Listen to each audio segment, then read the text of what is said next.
They wrap their entire fist around your one finger. And for a moment, everything stops. Whatever you were in the middle of. Whatever thought was forming. Whatever you were about to say. Gone. Because this tiny person has found your finger in the dark and closed around it with a grip that has absolutely no business being that strong. And you feel something you weren't prepared to feel. Something in your chest. Something that doesn't have a clean name. And here's what I want you to know before we go any further. Researchers say that feeling is exactly correct. Your instincts read this moment right. Something important is happening. Something real. But the story you've been told about what is happening, the word everyone reaches for when they describe this moment. That part? That part is wrong. And once I show you what's actually going on, you will never hold that tiny hand the same way again. And hey, if someone sent you this video, or you just found this channel for the first time, you landed somewhere good. Every week we take one thing your baby does that feels random or confusing or overwhelming and we show you the real science underneath it. No jargon. No judgment. Just the truth about what's happening in that little brain. If that's what you need, subscribe right now and stay with us. Okay, let's get into this. There's a word that gets used every time someone tries to explain this moment. Reflex. The palmar grasp reflex. That's the clinical name for it. And on the surface, it sounds like an explanation. It sounds like you now know what's happening. Reflex, automatic, involuntary, hardwired. Like your knee jerking when a doctor taps it. Happens to everyone. Means nothing. Move on. That's the story most parents are handed, and most parents accept it because it comes wrapped in medical language and it doesn't occur to anyone to question it. But here's what that word quietly does. It tells you this is mechanical. It tells you this is random. It tells you that the grip has no target, no preference, no meaning beyond pure survival wiring. It could be your finger or a stranger's or a wooden spoon, the reflex doesn't care. And that would be fine if it were true. But by week 8, 8 weeks after your baby is born, that story has already started to fall apart. Because something has begun to change inside that grip. Something the word reflex was never designed to describe. And the researchers who caught it, the ones who sat and watched and measured and compared, said what they found didn't fit the category they'd put it in. It had become something else entirely. By week 8, your baby's brain is already doing something remarkable. It is mapping you. Not in some vague, general way. Specifically. Your voice, your scent, the rhythm of your heartbeat when they're held against your chest, the exact pressure and warmth of your hands, your baby's nervous system has been cataloging all of it. Building a model. Assembling a picture of who the safe person is. And by week 8, when they grip your finger and won't let go, researchers found that grip is no longer firing the same way for everyone. It is stronger with you. It lasts longer with attachment figures than with strangers. The hold is different. The not letting go is different. Because what the grip has started to become, and this is the thing the word reflex doesn't tell you, is intentional proximity-seeking behavior mapped to attachment figure recognition. Which is a research phrase that means, your baby is holding on because of who you are. Not what you are. Who you are. They already know the difference between your finger and someone else's. And when they find yours, they hold on. That feeling you had, the one without a clean name, your nervous system was reading something real. You were right. Let me show you exactly how this transformation happens, because it's one of the most quietly extraordinary things that occurs in the first months of a human life.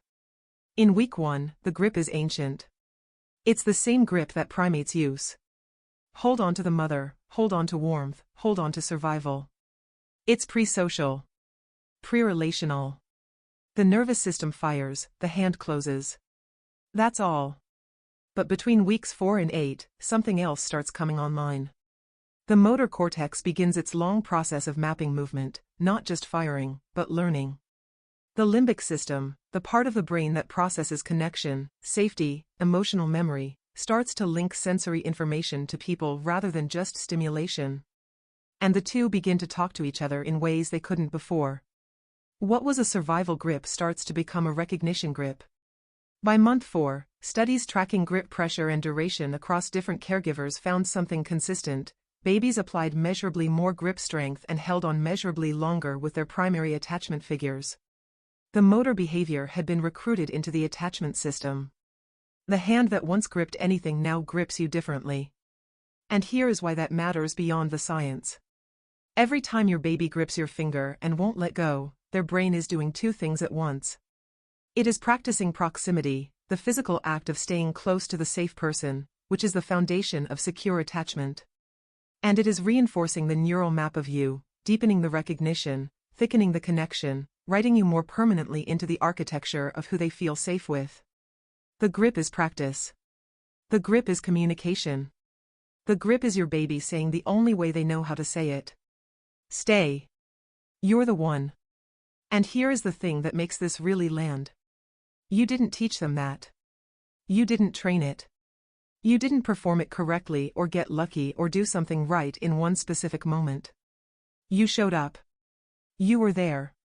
You were warm and consistent and present in the way that parents are present even when they're exhausted and unsure and convinced they're doing it wrong. And your baby's brain built you in. Decided you were the safe person. And reached for you. That's what the grip is.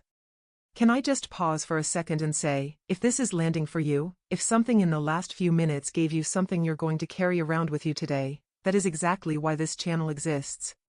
Every single video is built on this.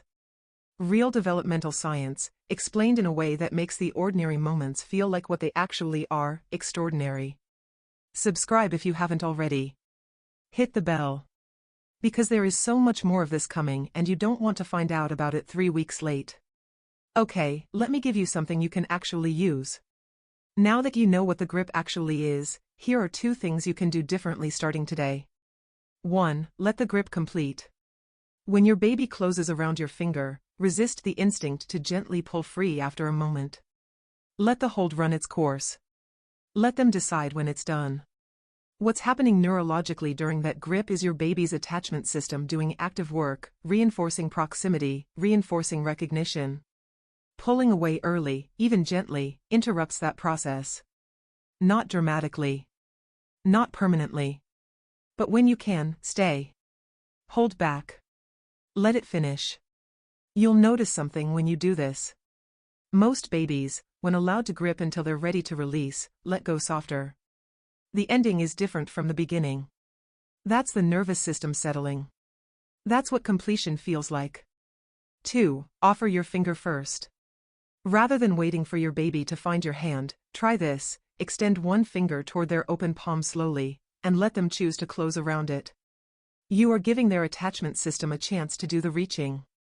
You are letting them initiate proximity rather than receiving it. This small shift, you offering, them choosing, activates the intentional part of the behavior rather than just the reflexive part. You'll feel the difference in the grip. When they choose it, it holds differently. Before we get to something I genuinely cannot stop thinking about, I want to ask you something, and I mean it completely. Before today. Before proximity-seeking behavior, before attachment figure recognition, before any of this. When your baby grabbed your finger and wouldn't let go, what did you think they were doing? And more than that, where were you when it happened the first time? What were you in the middle of? What did you feel? I want to know. Drop it in the comments below. Every single detail you can remember.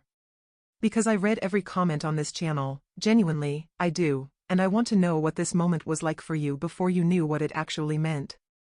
Write it. I'll be there. And while you're down there, if you haven't subscribed yet, do it now. Not because I need the number. Because you deserve to have this in your feed every week.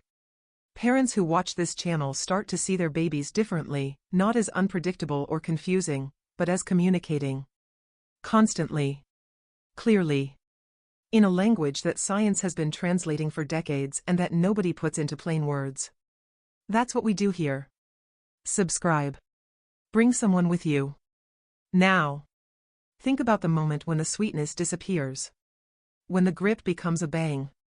When the tiny hand that holds your finger so gently picks up a toy and slams it against the tray of their high chair. Over and over. Same motion.